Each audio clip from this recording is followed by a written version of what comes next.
అందరికీ నమస్కారం. ఈరోజు 35వ రోజు మజ్జిగ పంపిణీ కార్యక్రమం అయితే నిర్వహించడం జరిగింది.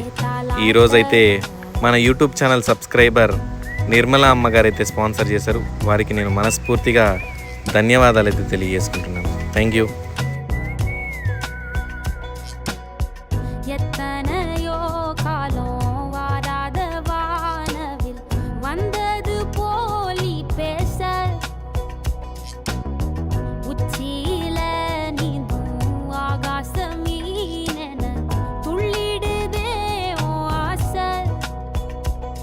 மழையடிக்கும் ஓஞ்சிருப்பில் செடி முளைக்கும்